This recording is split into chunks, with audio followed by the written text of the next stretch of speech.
Tenemos hoy un podcast muy especial, sinceramente un momento difícil, complicado, pero que realmente queremos traer luz y claridad sobre toda la información que siempre se está compartiendo de manera sensacionalista. Pero aquí, todas las pruebas, toda la información directa. Con lo cual, sean todos muy bienvenidos a escuchar este podcast Sentenciado, Justicia o Destrucción, junto a Fabiano Lorite de Lima, y esta vez también de manera muy especial y exclusiva a su abogada, la doctora Isabel Cortes Carnacciari, que está especializada en Derecho Criminal Internacional, con más de 20 años de experiencia, en un área donde fue invitada especialmente para poner su foco, toda su experiencia, gracias a un gran amigo de la infancia de Fabiano Lorite de Lima. Vamos a comenzar com toda esta informação. Hoje converso com Fabiano Lorite de Lima, condenado em um dos casos de maior repercussão sobre investimentos em criptomoedas no Brasil, a Operação La Casa de Papel. Saiu no último dia 22, sentença condenatória, Fabiano, lhe condenando a pena total de 16 anos e 1 mês de reclusão, em regime inicialmente fechado, além de 1 ano, 11 meses e 10 dias de detenção, em regime inicialmente aberto, pena de multa, danos morais no valor de 10 milhões de reais, com responsabilidade solidária entre todos os acusados, e perdimento de bens, ou seja, perda das fazendas, sítios, veículos, animais, relógios, joias e metais preciosos. Determinou-se que você poderá responder em liberdade. Entretanto, não poderá renovar seu passaporte, tampouco sair do território nacional. Longe dos autos do processo, buscamos entender a pessoa por trás do réu, o impacto de uma condenação que, segundo ele, destruiu não apenas seu patrimônio, mas sua vida e a de sua família. Uma conversa hoje sobre culpa, recomeços e sobre um sistema de justiça que nem sempre parece justo. Iniciaremos com 4 blocos. O primeiro bloco vai tratar da pessoa de Fabiano Lorite de Lima. Quem é Fabiano Lorite de Lima? Fabiano, muito bom dia. Obrigada pela sua participação hoje aqui para trazer a todos a verdade. Não é uma história, porque não se trata de um livro, de um conto de fadas. É a sua vida. É a vida de várias pessoas envolvidas, a vida de sua família. Então, hoje nós trataremos com muita seriedade e sobriedade do assunto para que Fabiano nos conte a verdade. Antes de tudo, Fabiano, antes do processo, quem era você? O que você fazia e como era a sua vida? Primeiramente, agradecer a sua disponibilidade por estarmos aqui, o convite para a entrevista, Rafael. E eu sempre fui a mesma pessoa, não mudei, nem antes nem depois. Continuo sendo o mesmo. Agora, antes da operação, antes de ser preso, antes de ser surpreendido numa estrada e levado à prisão, a minha vida era de muito trabalho. Desde 2019, quando nós começamos na Trust Investing, me dedicava praticamente 12 horas ao dia ao trabalho. Trabalho preocupado no marketing, preocupado com vídeos, sempre preocupado para a empresa e pela comunidade. E também tinha as minhas atividades na agropecuária. Então era de muito trabalho. Quando eu fui surpreendido nessa operação, minha vida era puramente trabalho.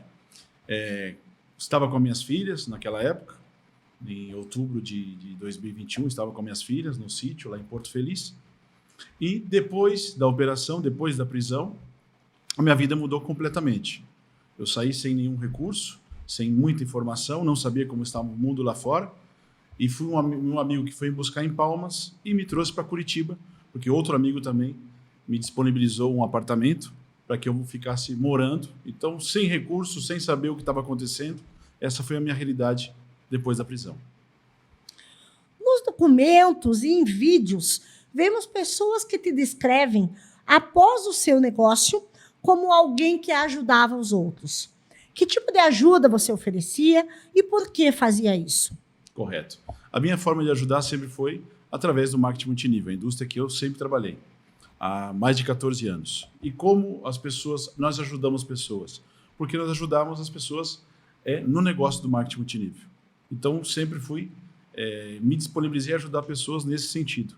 E, de fato, ajudamos muitas pessoas. Por exemplo, em Cuba, pessoas que nunca tinham tido uma geladeira, um micro-ondas, uma moto, puderam ter uma vida melhor. Várias pessoas no mundo inteiro, em mais de 150 países, pessoas viveram melhor graças ao trabalho que eu fazia. A sentença menciona sua ligação com a Igreja Ministério Internacional Restaurando as Nações. Qual era a sua relação com a comunidade e como a fé impactou a sua vida e os seus negócios? Correto. A relação com a comunidade dessa igreja era puramente comercial. Estive na igreja 2 ou 3 vezes, porque estive pessoalmente na casa do apóstolo Ivonélio e do seu filho Patrick, que eles trabalhavam junto com a gente, e a minha relação era essa. No caso, nós nos relacionaram porque, quando nós precisamos de alguns eventos de acompanhamento de segurança, por ter a empresa na Estônia, nós precisávamos de uma empresa registrada no Brasil. Então, o apóstolo Ivonélio disponibilizou a empresa dele para que nós contratássemos 2 seguranças do Rio de Janeiro para que nos acompanhassem. Então, foi essa relação. Agora, relação de amizade com o apóstolo, com o seu filho, isso foi desde o começo de 2019, uma grande relação de amizade e trabalho também junto com eles. E a fé? Você tem alguma crença? Acredita em algo? Sim, eu sou cristão. Acredito que a salvação vem por Jesus Cristo. Essa é a minha fé. Eu fui batizado na Congregação Cristã do Brasil. Tive muitos anos, inclusive frequento essa igreja. Mas a minha relação com Deus é de fé, de muita fé. E foi essa fé que me sustentou até hoje. Você mencionou suas filhas. A quem se resume hoje sua família? Você tem família? Você tinha família? Pode falar um pouquinho sobre isso para nós, Fabiano? Correto. Tenho 2 filhas que faz muitos anos que eu não a vejo. Depois da operação, alguns dias antes da operação, da prisão, eu tinha estado com elas, que elas estavam no Brasil, residindo no Brasil. Depois de muitos anos na Espanha, elas decidiram residir no Brasil. Eu estou num processo de separação com a mãe delas, mas elas vieram residir no Brasil. Mas faz mais de 3 anos que eu não vejo minhas filhas.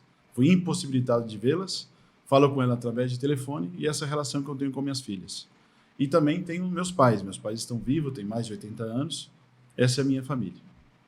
Seus pais hoje, você tem tido contato? Sabe como estão? Como é a saúde deles? Sim, tenho contato com eles, estive com eles há poucos dias. Eles sofreram muito com essa operação. A minha mãe, ela teve conhecimento da operação no Fantástico, num dos programas de televisão, porque quando a Polícia Federal foi na residência dela, ela estava dormindo. Então ela não teve muita ciência do que estava acontecendo, porque tomou um calmante para dormir. Mas quando ela viu que o filho dela foi preso, ela sofreu muito. Ficou muito uma debilidade na saúde dela, sofreu demais, como toda mãe sofre. Imagina. Por ver um filho injustamente ser preso. E minhas filhas, o que eu vou dizer das minhas filhas? Eu fiquei sem contato com elas. Eu não pude conversar com minhas filhas por telefone. Eu fui privado de comunicação com minhas filhas. Um direito básico neste país, eu fui privado dele. Sinto muito, Fabiano. Com certeza deve ser muito difícil. Inclusive, houve requerimentos no processo, ante a sua impossibilidade de se retirar do país, de que as trouxessem, não é? Para que você pudesse ter o contato, o convívio, matar a saudade, poder saber como as suas filhas estavam. E este pedido foi deferido, foi indeferido, você sabe dizer? Sim, por várias vezes tentei visitar minhas filhas, um direito básico de um pai visitar suas filhas adolescentes, e foram negados todas as vezes. Não tive a possibilidade de estar com minhas filhas até o dia de hoje. Primeiro, pela condição financeira, que não me possibilitava trazê-las, também pelo processo de separação, mas todas as vezes que nós pedimos ao Ministério Público, à Justiça, poder ver as minhas filhas, foi negado. Como a sua ausência e toda essa situação afetou e vem afetando a vida delas? É imensurável o dano que foi feito para minhas filhas. Primeiro, elas estavam residindo no sítio em Porto Feliz, e quando veio a operação, elas não puderam voltar nem para pegar as roupas, teve que pedir uma autorização para o juiz para buscar as roupinhas delas, que elas viram na televisão o cachorro farejando como se elas fossem criminosas. Porque quando foram no sítio, foram várias viaturas dentro de um sítio, e esse constrangimento elas tiveram. Elas ficaram sem lugar para voltar, sem comunicação com o pai. Então, esse sofrimento não tem como... É imensurável. 2 adolescentes que ficar sabendo que o pai foi preso e, além do mais, não poder voltar para casa, no sítio que elas residiam. Tiveram que voltar para a Espanha de forma drástica, sem comunicação nenhuma com o pai, sem condição financeira, porque bloquearam todas as minhas contas, é importante dizer isso. Então, elas tiveram ajuda de alguns amigos para voltarem para a Espanha. Doutora, minha filha também, minhas filhas foram privadas dos direitos da criança e do adolescente. Elas não tiveram foram violados seus direitos, elas não tiveram nenhuma comunicação comigo. Foi algo imensurável. Não posso dizer para você, para não me emocionar, mas foram violados os direitos das minhas filhas, o meu direito de vê-las e o direito delas de terem acesso ao pai, a informação e o mínimo, voltar para sua casa. Elas ficaram sem casa para voltar, ficaram sem eira e sem beira, sem nenhum direito. Já foram condenadas antes que eu. No próximo bloco, trataremos sobre a condenação de Fabiano Lorite de Lima. Voltamos já.